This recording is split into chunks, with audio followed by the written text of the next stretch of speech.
병원에 가라고? 돈은 어디서 나와? 매달 엄마가 받는 연금은 다 내놨잖아. 그건 엄마가 생활비로 내야 하는 거지. 엄마가 알아서 해. 차갑고 매정한 말이 새벽의 고요한 공기를 갈라놓았다. 김옥순 할머니의 며느리 목소리는 돌처럼 단단하고 한치의 연민도 없었다. 김옥순은 차가운 타일 바닥에 쓰러진 채 숨을 헐떡였다. 낡은 옷은 땀으로 흠뻑 젖었고 흐릿한 눈으로 올려다본 며느리의 눈빛은 싸늘하기만 했다. 그 눈엔 더 이상 모자간의 정이 남아있지 않았다. 할머니는 떨리는 뼈만 앙상한 손을 힘겹게 내밀며 거의 들리지 않는 약한 목소리로 말했다. 민희야, 엄마가 부탁이다. 너무 아프다. 살려다오. 하지만 며느리는 이미 고개를 돌리고 높게 묶은 머리를 툭 치며 경멸스러운 몸짓을 했다. 그리고 방문을 쾅 닫고 나가버렸다. 남은 것은 할머니의 거칠고 끊어지는 숨소리와 소름 끼치는 침묵뿐이었다. 그 문 닫히는 소리는 마치 마지막 희망의 끈을 단칼에 잘라내는 듯했다. 몸을 움직여 보려 했지만 온몸이 돌덩이처럼 무겁게 느껴졌다. 숨을 쉴 때마다 수백 개의 바늘이 가슴을 찌르는 것 같았다. 손발은 점점 차가워지고 기운은 빠져나갔다. 할머니의 눈은 누렇게 변한 천장을 바라보았다. 그 천장에 길게 갈라진 금들은 마치 할머니의 삶처럼 너덜너덜하고 초라했다. 한 방울의 눈물이 뺨을 타고 떨어져 오래된 타일 바닥을 적셨다. 그 눈물은 쓰러질 때 쏟아진 죽의 국물과 섞여 싸늘한 얼룩을 남겼다. 죽이 눌어붙은 탄내와 가스 냄새가 뒤섞여 코를 찌르며 구역질이 치밀었다. 거실에선 여전히 텔레비전 소음과 말다툼이 섞여 들렸다. 아들 재훈의 쉰 목소리가 들렸다. 돈이 어디 있냐고? 잠깐 빌리는 거라며. 근데 왜 갑자기 독촉이야? 나도 더 이상 어디서 구하냐고. 며느리의 날 선 목소리가 이어졌다. 잠깐!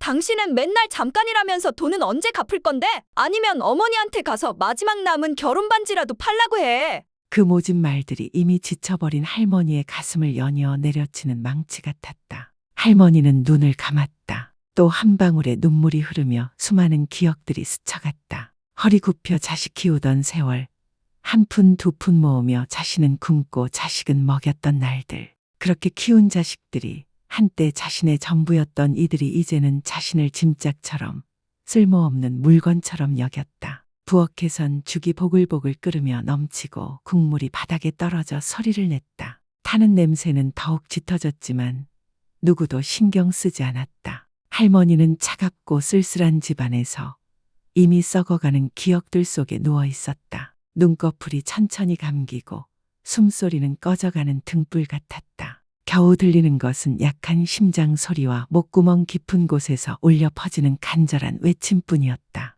누가 날 병원에 좀 데려가 주면, 애들이 아직 날 사랑해 주면. 김옥순 할머니는 차디찬 바닥에 쓰러진 채 거친 숨을 몰아쉬며 가슴이 조여드는 고통에 몸부림쳤다. 흐릿해진 눈에선 눈물이 흐르고 귀에는 며느리 방문이 쾅 닫히는 소리가 무겁게 울렸다. 죽이 타는 냄새와 가스 냄새가 진동하며 구역질이 올라왔다. 밖에선 아들과 며느리의 싸움 소리가 다시 들려왔다. 그 한마디 한마디가 할머니의 심장을 찌르는 칼날 같았다. 돈은 어디 있냐고? 당신이 갚는다고 해놓고 이게 뭐야? 이제 어쩔 건데? 나도 막막하다고. 어머니한테나 물어봐. 팔만한 거 남은 게 있나? 할머니는 눈을 감았다. 눈물이 양쪽 관자놀이를 타고 흘러내리며 얼굴을 적셨다. 그 다툼 소리, 그 무심함은 이제 더 이상 낯설지 않았다. 그것들은 마치 거센 폭풍 속에 외로운 외가리 한 마리를 삼키듯 할머니를 지옥과 쓰라림의 바다에 빠뜨렸다. 현기증 속에서 오래된 기억들이 밀물처럼 밀려왔다. 마치 눈앞에서 생생히 펼쳐지듯 장면 하나하나가 또렷했다.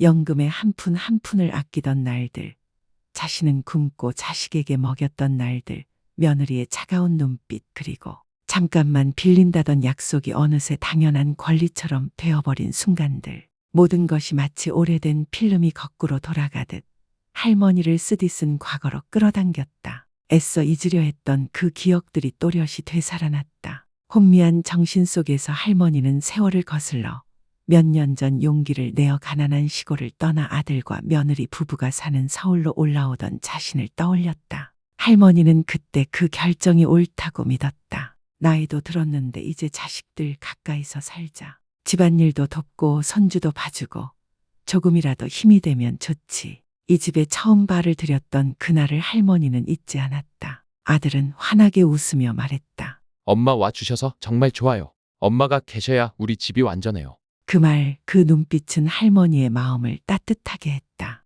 그래서 시골에서의 소박한 삶을 접고 연금 몇 푼, 헌옷 몇 벌, 약간의 약과 함께 남은 인생의 희망을 싸들고 서울로 올라온 것이었다. 처음엔 아침마다 새벽같이 일어나 죽을 끓이고 국을 끓이고 마당을 쓸고 빨래를 하며 살림을 돌봤다. 손주가 젖먹이었을 때는 안아 재우고 달래며 온 마음을 쏟았다. 할머니는 스스로 다짐했다. 애들 일에만 전념할 수 있으면 내가 힘든 건 아무것도 아니지. 하지만 그 행복은 오래가지 않았다. 몇 달 지나지 않아 아들은 돈을 빌리기 시작했다. 엄마, 사업 자금이 좀 급해.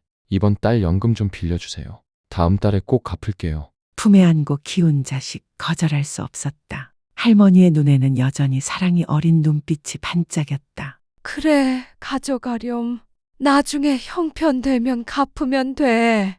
하지만 나중에는 오지 않았다. 매달 연금이 들어오자마자 아들은 말했다. 엄마, 돈은 내가 보관할게요. 엄마가 들고 있으면 위험해. 할머니는 말없이 돈을 건넸다. 가슴은 아렸지만 스스로를 달랬다. 자식이 힘들다는데 돕는 게 당연하지. 나중에 형편 좋아지면 엄마 생각 고마워하겠지. 그러나 그 나중에는 끝내 오지 않았다. 오히려 약간 몇 푼 달라고 하면 며느리의 날선 말이 돌아왔다. 약은 무슨 약이에요? 병도 없으면서 돈 아까워요. 손주에게 몰래 사준 사탕 한 봉지에도 애 버릇 나빠지게 왜 그래요? 그 돈으로 공과금이나 내세요. 밥상 앞에서는 좋은 반찬은 내주고 남은 채소나 먹었다. 손주가 맛있게 먹는 모습에 마음은 따뜻했지만 또 한편으로는 아팠다. 헤어진 옷을 꿰매 입으면서도 새 옷 하나 사지 못했다. 돈도 없는데 뭘 그렇게 낭비해요? 밤이면 복도 끝 작은 방에서 헌 침대에 몸을 웅크렸다. 그리고 들려오는 아들과 며느리의 싸움소리. 빚은 어떻게 갚을 거야? 제발 나보고 시어머니한테 물어보라 하지 마. 팔 게 뭐 남았다고. 그 말들이 매일 밤 할머니의 가슴을 칼로 도려내듯 했다. 잠 못 이루는 밤 베개를 적시며 할머니는 스스로에게 물었다. 내가 어쩌다 이렇게 짐이 되어버렸지? 내가 뭘 그렇게 잘못했나? 날이 밝아도 김옥순 할머니는 여전히 새벽같이 일어났다. 여전히 죽을 끓이고 빨래를 하고 집안을 쓸었다. 약해져 떨리는 두 손, 흐릿해진 눈으로도 멈추지 않았다. 멈추는 게 두려웠다. 며느리의 그 독한 말이 들릴까봐 무서웠다. 얻어먹으면서 힘들다고 징징대긴. 심지어 한때 그렇게 할머니를 졸졸 따르던 손주조차 이제는 잘 다가오지 않았다. 공부에 바쁘고 놀기에 바쁘고 아니면 그냥 더 이상 할머니를 필요로 하지 않았다. 할머니가 손주를 위해 뜨개질한 털목도리가 구석에 방치된 걸 볼 때마다 가슴이 찢어지는 듯 아팠다. 지금 가슴을 찌르는 통증과 거칠고 힘겨운 숨결 속에서 할머니는 오직 하나만 바랐다. 한 번만, 단 한 번만이라도 애들이 엄마 괜찮으세요? 하고 물어봐 준다면, 누군가 이 손을 잡아 일으켜 준다면. 하지만 밖에는 오직 싸움소리, 시끄러운 TV 소리 그리고 차갑고 낯설어진 집안의 공기만이 감돌 뿐이었다. 아침에 싸늘한 바람이 살짝 열린 창틈을 타고 복도를 스쳤다. 김옥순 할머니는 몸을 살짝 떨며 정신을 가다듬었다. 가슴의 통증은 여전하고 숨도 고르기 힘들었지만 이제 마음속에는 처음에 그 절망 대신 다른 무언가가 싹트고 있었다. 그건 지금껏 참아온 시간들이 너무 길었다는 깨달음이었다. 연금의 한 푼, 땀방울 한 방울, 굶주림과 고단함 속에 모은 그 모든 것이 너무도 당연한 것처럼 여겨져 왔다. 단지 나이가 들고 힘이 빠졌다는 이유만으로 무가치한 빛처럼 취급받아온 세월. 할머니는 더 이상 이 집에서 숨을 거두고 싶지 않았다. 이곳은 한때 쉼터였으나 이제는 냉대와 멸시의 감옥일 뿐이었다. 싸늘한 눈빛, 날카로운 말이 마지막 숨마저 덮는 것을 원치 않았다. 약한 심장 소리가 간절히 속삭였다. 일어나자 남은 힘이라도 나를 위해 쓰자. 더는 짓밟히지 않도록. 떨리는 손이 조심스레 탁자를 붙잡았다. 낯익지만 이제는 싸늘하게만 느껴지는 부엌. 수년 동안 정성 들여 끓였던 국, 차, 그 모든 것이 이제는 자신을 가두는 벽처럼만 느껴졌다. 할머니는 숨을 깊게 들이쉬었다. 힘들었지만 마음은 단단히 굳어졌다. 더 이상 기다리지 않겠다. 남은 삶을 위해, 마지막 자존을 위해 자신에게 돌아와야 할 것을 되찾겠다. 아침 햇살이 나무 사이로 스며들어 할머니의 여윈 얼굴을 비쳤다. 녹슬고 오래된 철문 앞에 선 할머니의 마음엔 수많은 감정이 교차했다.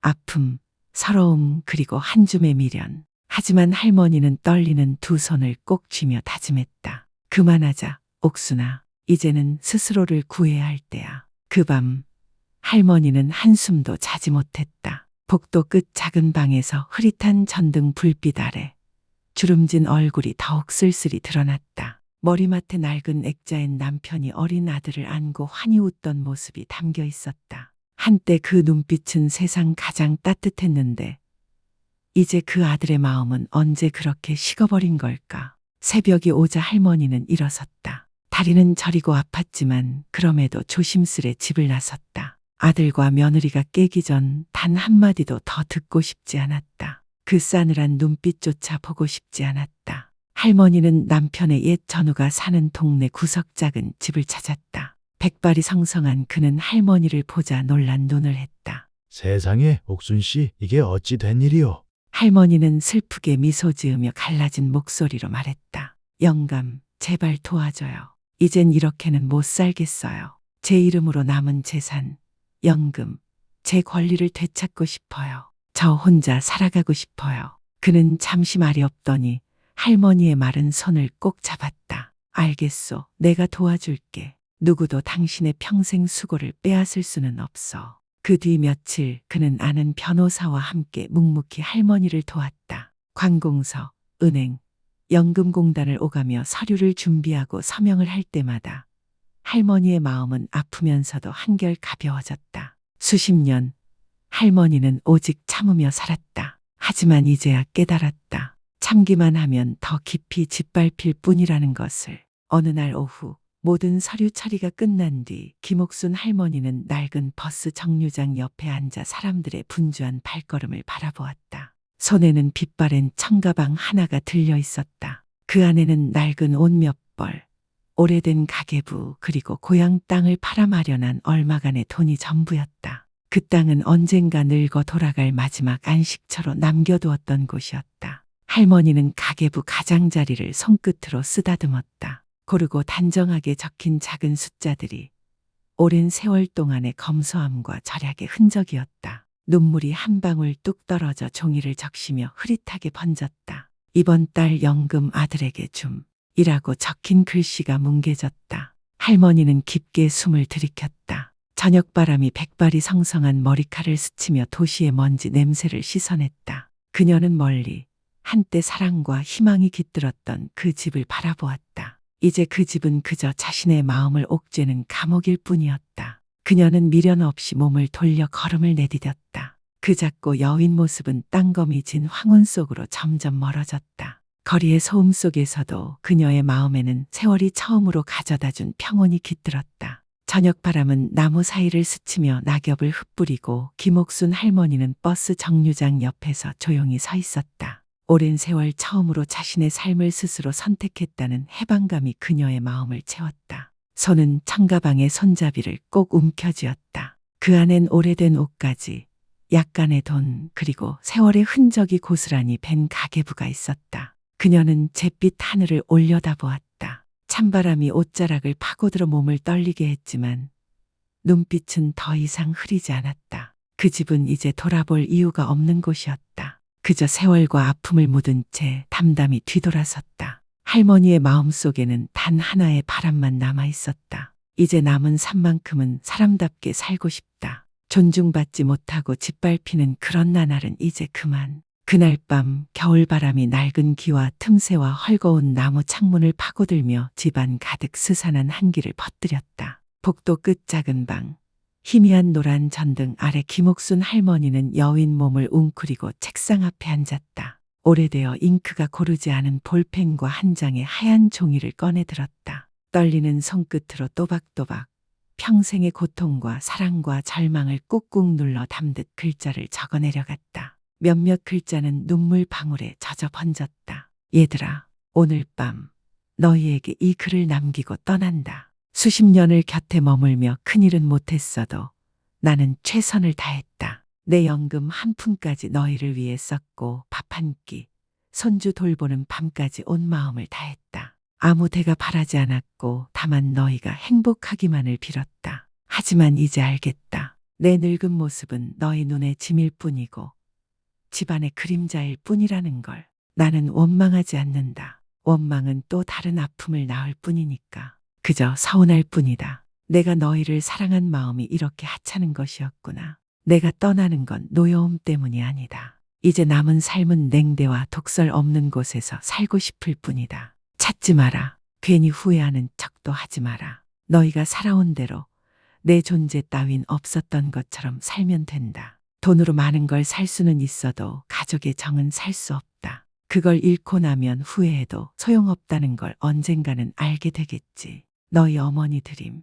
할머니는 편지를 책상 위에 놓았다. 그 옆엔 손주 첫 겨울을 위해 밤새 떠주었던 이제 빛바랜 털목도리가 있었다. 오랫동안 누구의 관심도 받지 못한 채 서랍 속에 방치되었던 그것처럼 그녀 자신도 그랬음을 문득 느꼈다. 할머니는 낡은 외투를 걸치고 청가방을 손에 들었다. 문을 조심스레 열고 차가운 복도를 따라 발걸음을 옮겼다. 발걸음마다 오랜 인내와 쓰라림이 묻어났다. 아들 방 앞에 멈춰 섰지만 문틈 넘어 고른 숨소리만 들릴 뿐이었다. 입술이 떨리며 마지막으로 부르고 싶었다. 얘야. 그러나 할머니는 이내 고개를 돌리고 조용히 집을 나섰다. 조심스럽게 대문을 닫고 한 발 한 발 어둠 속으로 사라졌다. 노란 가로등 불빛 아래 젖은 보도를 따라 그 모습은 점점 멀어져 갔다. 그 한 걸음, 한 걸음이 오랜 세월의 고통과 서러움을 내려놓는 걸음이었다.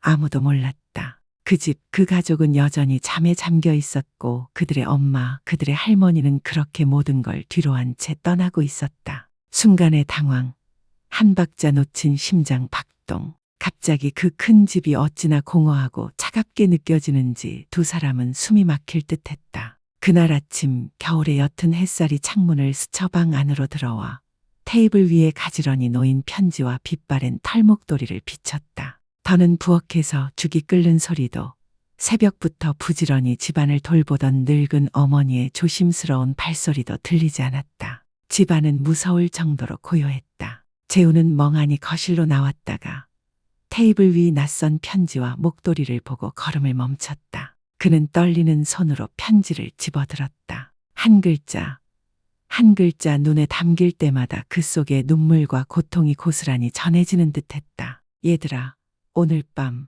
너희에게 이 글을 남기고 떠난다. 재훈의 손은 점점 더 세게 편지를 쥐었고 목에서는 믿기지 않는 듯한 중얼거림이 새어나왔다. 그때 민희도 나와 남편 등 뒤에 섰다. 늘 차갑던 얼굴이 창백해졌다. 그녀는 한마디도 하지 못한 채 그 편지의 글자 하나하나가 가슴을 파고드는 듯 멍하니 서 있었다. 마지막 문장에 이르자 돈으로 많은 걸 살 수 있어도 가족의 정은 살 수 없다. 그것을 잃고 나면 후회해도 늦는다. 편지가 재훈의 손에서 힘없이 바닥으로 떨어졌다. 창문 틈으로 새어든 아침바람이 그 편지를 살며시 날렸다. 무겁고 먹먹한 침묵이 집안을 뒤덮었다. 재훈은 휘청이며 뒷걸음쳤고 눈빛은 공포에 질렸다. 엄마 어디 계세요? 엄마. 그는 정신없이 대문을 열고 거리로 뛰쳐나갔다. 찬바람이 얼굴을 스치고 새벽 이슬의 냄새가 온몸을 감쌌지만 그에게는 오직 요동치는 심장과 거친 숨결 그리고 가슴 깊이 차오르는 두려움만이 남았다.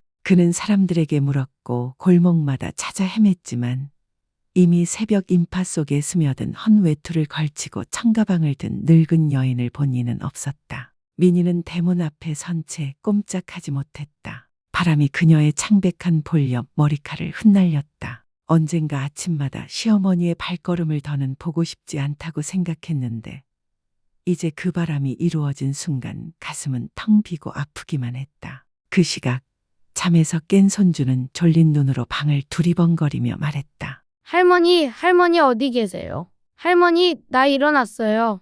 아무리 둘러봐도 할머니는 없었다. 아이의 눈가에 눈물이 맺혔다. 그는 책상 위 털목도리를 꼭 끌어안고 그 속에 얼굴을 묻었다. 낡고 희귀한 그 냄새 속에서 할머니 품의 따뜻함이 떠올랐다. 할머니, 나 착하게 말 잘 들을게요. 할머니 돌아오세요. 그 순진한 속삭임은 적막한 집안에 퍼지며 더욱 쓸쓸하고 싸늘한 공기를 더했다. 재우는 먼지투성이 옷을 입은 채 돌아왔다. 숨이 거칠게 이어지고 눈빛은 공허했다. 손에는 구겨진 편지가 쥐어져 있었다. 민희는 떨리는 입술로 무엇인가 말하려 했지만 말이 나오지 않았다. 모든 것이 너무 늦어버린 뒤였다. 그제야 그들은 깨달았다. 그저 집안의 그림자처럼 여겼던 어머니, 할머니가 사실은 이 집의 온기였고 숨결이었다는 걸. 하지만 그 모습은 이미 새벽 안개 속으로 사라지고 돌아오지 않을 길을 떠나고 있었다. 저녁이 내려앉았다. 빛바랜 햇살이 골목길을 물들였다. 사람들 틈에서 천천히 걷는 한 늙은 여인이 있었다. 헌 외투를 걸치고 청가방을 들고 굽은 허리로 한 걸음 한 걸음 내딛는 모습. 하지만 그 눈빛은 더 이상 어두움에 갇힌 눈빛이 아니었다. 외곽의 작은 버스 정류장에 멈춰선 할머니는 잿빛 하늘을 올려다보았다. 찬바람이 옷자락을 스쳤지만 몸을 떨지 않았다. 그 눈 속에 작지만 단단한 빛이 스며 있었다. 어디로 갈지는 몰랐지만 무엇을 기다리고 있는지도 몰랐지만 그녀는 처음으로 자기 길을 스스로 선택한 것이었다. 멀리 들녘에는 연초록 이삭이 바람에 흔들리고 저녁 새소리가 희미하게 들려왔다. 할머니는 미소 지었다. 가벼운 미소였다. 비록 바람은 차갑고 세월은 무거웠지만 마음만은 그 어느 때보다 홀가분했다. 그리고 그 집안에서는 아직도 엄마, 엄마라는 재훈의 절박한 외침이 메아리치고 있었다. 아이는 창가에 앉아 청가방과 털목도리를 안고 먼 길 어딘가를 허망하게 바라보았다. 바람은 또 한 번 불어와 낙엽을 흩날리고 테이블 위 편지의 마지막 글귀는 눈물 자국에 번진 채 남아있었다. 어딘가 세상 한켠에서 그 어머니는 여전히 조용히 걸음을 옮기고 있습니다. 뒤돌아보지 않았습니다. 그리고 그 자리에 남은 이들은 마음속으로 되묻습니다. 그때 우리가 조금만 더 따뜻했다면. 시청자 여러분, 오늘 이야기는 아마 많은 분들의 가슴 깊은 곳을 울렸을 것입니다. 평생을 자식에게 바쳤지만 마지막엔 마지막 자존을 지키기 위해 홀로 길을 떠난 한 어머니의 이야기. 이 이야기가 마음에 울림을 주었다면 댓글로 여러분의 생각과 느낌을 나눠주세요. 채널 구독과 좋아요, 영상을 가족과 친구들에게 공유하는 것도 잊지 마시고요. 함께 따뜻한 마음, 효심과 가족의 소중함을 세상에 전해요. 시청해 주셔서 감사합니다. 다음 이야기에서 다시 인사드리겠습니다.